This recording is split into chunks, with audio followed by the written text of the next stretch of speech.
안녕하세요, 트래블튜브. 오늘은 일본이 동남아에서 한국 때문에 이성을 잃은 이유라는 주제로 이야기해보겠습니다. 2000년대 초반까지 동남아의 가전시장을 제패한 것은 일본이었습니다. 세계적으로도 매우 긴 시간이었는데요. 1970년대 이래로 무려 40년간이나 세계 전자산업을 주름잡고 있을 정도로 영향력은 대단했습니다. TV, 냉장고를 비롯해 워크맨까지 사실상 전 세계의 모든 가전제품을 만들어내고 휩쓸었는데요. 그러나 최근에는 더 이상 집에 놓여진 소니 TV를 볼 수 없다고 많은 사람은 이야기하고 있습니다. 동남아의 많은 국가들에서 삼성과 LG가 사실상 평점했기 때문에 일본 기업은 퇴출해야 하는 굴욕을 맛보게 된 것입니다. 물론 여전히 일부 국가에서 일본 전자제품 점유율이 높은 곳이 존재합니다만 싱가포르, 인도네시아, 인도와 같은 곳은 이미 삼성과 LG가 시장을 양분해서 일본 업체들을 밀어내고 있는 상황이며 기타 동남아 국가에서도 점점 더 한국 업체들의 점유율이 올라가고 있는 상황이라고 코테라는 전했습니다.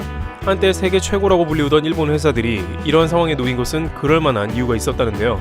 우선 과거에 비해서 엔화 가치가 많이 상승하기도 했고 가전제품을 만들어내는 비용이 상대적으로 비쌌습니다. 그러나 결국 상대적으로 품질이 우수하면서 값이 저렴한 한국산으로 몰리게 된 것이 터닝 포인트입니다. 또한 일본 업체가 최신 트렌드 반영을 제대로 못한 것도 주요 원인입니다. 너무 옛날 방식에만 머물렀던 것입니다. 반면에 삼성, LG 등은 수요에 맞게 제품도 과감하게 탈피하며 신제품을 빠른 주기로 내놓은 것입니다.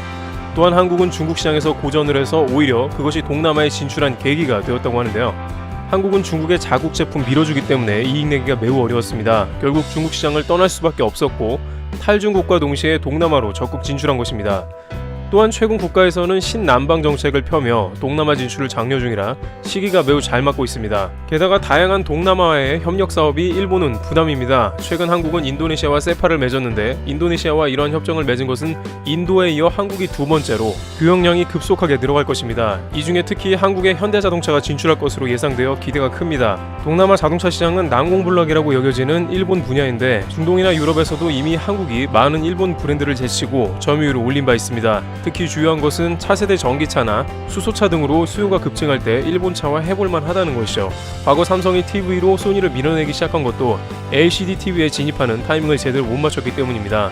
물론 소재산업 및 정밀기계 등 수많은 분야를 일본이 아우르고 있는 것은 사실입니다만 이번 수출 규제를 계기로 탈일본하면서 적극 관련 산업도 키워나간다는 계획입니다. 일본의 니혼 게이자이는 한국이 동남아에서 일본의 업체들을 밀어내는 게 두드러진다고 보도했습니다. 2000년대 들어서 본격적으로 시작된 일본의 아시아 확대 전략이 있었고 많은 분야에서 선점을 했습니다만 이제 한국이 점점 더 일본을 뒤쫓으며 점유율을 올리면서 동남아 시장을 평정할 수 있다는 기대를 갖게 하고 있습니다. 트래블튜브 여기서 마치겠습니다. 감사합니다.